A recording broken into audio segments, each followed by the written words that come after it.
നമസ്കാരം. ഭൂമിയുടെ ഒരേയൊരു പ്രകൃതിദത്ത ഉപഗ്രഹമാണ് ചന്ദ്രൻ. ഭൂമിയിൽ നിന്ന് ശരാശരി 3,84,403 കിലോമീറ്റർ ദൂരെയാണ് ചന്ദ്രൻ സ്ഥിതി ചെയ്യുന്നത്. ഭൂമിയുടെ വ്യാസത്തിൻ്റെ ഏകദേശം 30 മടങ്ങ് വരും ഈ ദൂരം. സാഹിത്യകാരന്മാർക്കും ചിത്രകാരന്മാർക്കും എല്ലാം എന്നും ഒരു പ്രചോദനമായിട്ടാണ് ചന്ദ്രൻ നിലകൊള്ളുന്നത്. കവിത, കഥ, നാടകം, സംഗീതം, ചിത്രങ്ങൾ എന്നിവയിലെല്ലാം ഒരു പ്രതിരൂപമാണ് ഈ ഗോളം. അയർലൻഡിലെ നോത്ത് എന്ന സ്ഥലത്ത് നിന്ന് കണ്ടെടുത്ത 5000 വർഷം പഴക്കമുള്ള ഒരു പാറക്കഷ്ണത്തിൽ കണ്ട ചന്ദ്രൻ്റെ കൊത്തുപണി അത്തരത്തിലുള്ള ഒരു പുരാതനമായ ഒന്നായി കണക്കാക്കപ്പെടുന്നു. പുരാതന കാലഘട്ടത്തിൽ പല സംസ്കാരങ്ങളിലും ചന്ദ്രനെ ഒരു ദൈവമായി ആരാധിച്ചു പോന്നിരുന്നു.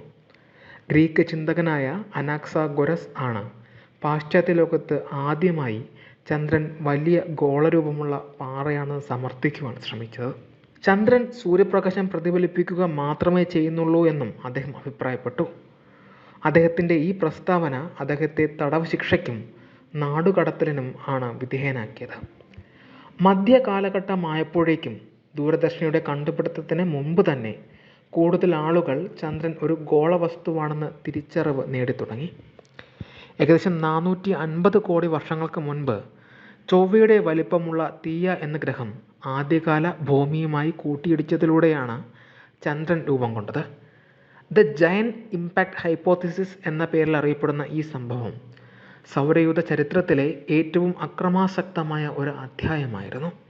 ഈ കൂട്ടിയിടിയുടെ ഫലമായി തീയ പൂർണ്ണമായും കഷ്ണങ്ങളായി ചിതറിപ്പോവുകയും പ്രോട്ടോഭൂമിയുടെ വലിപ്പം, ഘടന, ഭ്രമണപഥം എന്നിവയ്ക്ക് കാതലായ മാറ്റം സംഭവിക്കുകയും ചെയ്തു. തീയ പൂർണ്ണമായും നശിച്ചുവെങ്കിലും അതിൻ്റെ അവശിഷ്ടങ്ങൾ ഇന്നും ഭൂമിയുടെയും ചന്ദ്രൻ്റെയും ഭാഗമായി നിലനിൽക്കുന്നുണ്ട്. എന്നാൽ തീയയുടെ വലിപ്പം, ഘടന, ഉത്ഭവം എന്നിവയെക്കുറിച്ച് ശാസ്ത്രലോകത്ത് നിരവധി ചോദ്യങ്ങൾ ഉത്തരം കിട്ടാതെ കിടന്നിരുന്നു. തീയയുടെ രൂപീകരണ ചരിത്രത്തെയും അതിലെ ഘടകങ്ങളെയും കുറിച്ച് പഠിക്കുന്നതിനായി ജർമ്മനിയിലെ Max Planck Institute for Solar System റിസർച്ചിലെയും ഷിക്കാഗോ യൂണിവേഴ്സിറ്റിയിലെയും ഗവേഷകർ ഒരു പുതിയ പഠനം നടത്തി. ഭൂമിയിലെ 15 പാറക്കഷ്ണങ്ങൾ, അപ്പോളോ ദൗത്യത്തിലൂടെ ചന്ദ്രനിൽ നിന്ന് കൊണ്ടുവന്ന 6 സാമ്പിളുകൾ, ഉൽക്കകൾ എന്നിവയുടെ ഇരുമ്പിൻ്റെയും മറ്റ് മൂലകങ്ങളുടെയും ഐസോട്രോപിക് വിരലടയാളങ്ങൾ അവർ വിശകലനം ചെയ്തു. മുൻ പഠനങ്ങളിൽ ഭൂമിയിലെയും ചന്ദ്രനിലെയും കാൽസ്യം, സിർക്കോണിയം, ക്രോമിയം, ടൈറ്റാനിയം എന്നിവയുടെ ഐസോട്ടോപ്പ് അനുപാതങ്ങൾ തിരിച്ചറിയാൻ കഴിയാത്തത്ര സമാനമാണെന്ന് കണ്ടെത്തിയിരുന്നു. എന്നാൽ തീയയുടെ സ്വഭാവം നിർണ്ണയിക്കുവാൻ ഈ വിവരങ്ങൾ മതിയായിരുന്നില്ല. തീയ കാർബൺ അടങ്ങിയ ഗ്രഹമാണോ അല്ലയോ എന്നതിലും സൗരയൂഥത്തിൻ്റെ ഏത് ഭാഗത്താണ് രൂപപ്പെട്ടത് എന്നതിലും ശാസ്ത്രജ്ഞർക്ക് വ്യക്തത ഉണ്ടായിരുന്നില്ല.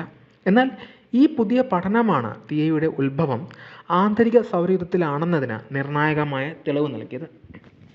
ഭൂമിയിലും ചന്ദ്രനിലും ഓരോ മൂലകത്തിലേക്കും തീയ എത്രത്തോളം സംഭാവന ചെയ്തിട്ടുണ്ടെന്ന് കണക്കാക്കിയാണ് ഗവേഷകർ ഈ നിഗമനത്തിൽ എത്തിയത്. തീയ ഭൂമിയേക്കാൾ സൂര്യനോട് അടുത്താണ് രൂപപ്പെട്ടതെന്ന നിഗമനത്തിലേക്ക് ഇത് വഴിവെച്ചു. പഠനത്തിൻ്റെ പ്രധാന രചയിതാവായ ടിമോഹോപ്പ് പറയുന്നതിനനുസരിച്ച് സൂര്യനോട് കൂടുതലടുത്ത്, അതായത് ഭൂമിയേക്കാൾ ചൂടുള്ള ഒരു പ്രദേശത്ത് രൂപപ്പെട്ട തീയയുടെ ചില ഘടകങ്ങൾ ഒരു നഷ്ടപ്പെട്ട ശേഖരത്തിൻ്റെ ഭാഗമാകുവാൻ സാധ്യതയുണ്ട്. നിലവിൽ അറിയപ്പെടുന്ന ഒരു ഉൽക്കാവിഭാഗവുമായും ഈ പദാർത്ഥങ്ങൾക്ക് പൂർണ്ണമായി പൊരുത്തപ്പെടാൻ കഴിഞ്ഞിട്ടില്ല. ഭൂമിയേക്കാൾ സൂര്യനോട് അടുത്ത ആന്തരിക സൗരയൂഥത്തിൽ രൂപപ്പെട്ട ഈ പദാർത്ഥങ്ങളെ ഉൽക്കകൾ വഴി ലഭ്യമല്ലാത്ത ഒരു നഷ്ടപ്പെട്ട ശേഖരം എന്ന് വിളിക്കാം, ഹോപ്പ് വിശദീകരിക്കുന്നു.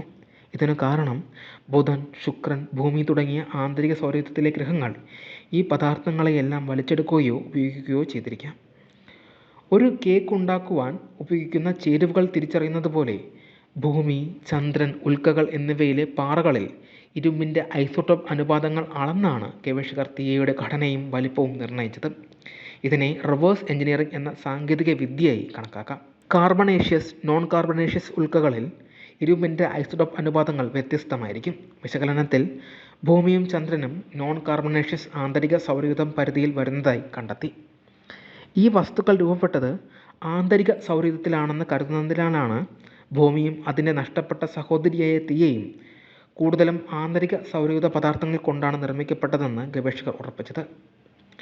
ഇരുമ്പിൻ്റെ ഐസോട്ടോപ്പ് ഘടനകൾ വിശകലനം ചെയ്യുവാൻ കാരണം ഇരുമ്പ് ഭൂമിയിലെയും ചന്ദ്രനിലെയും ഒരു പ്രധാന ഘടകമാണ് എന്നത് തന്നെയാണ്.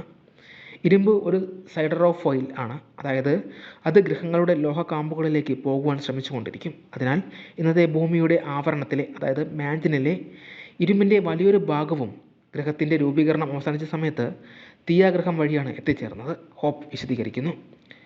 പുതിയ തെളിവുകൾ പുറത്തു വരുമ്പോൾ ശാന്തമായി കാണപ്പെടുന്ന ചന്ദ്രൻ്റെ പിറവി ഇന്ന് നമുക്ക് സങ്കല്പിക്കുവാൻ കഴിയുന്നതിലും എത്രയോ അക്രമാസക്തമായ ഒരു സംഭവത്തിൻ്റെ ഫലമായിരുന്നുവെന്ന് വ്യക്തമാവുകയാണ്.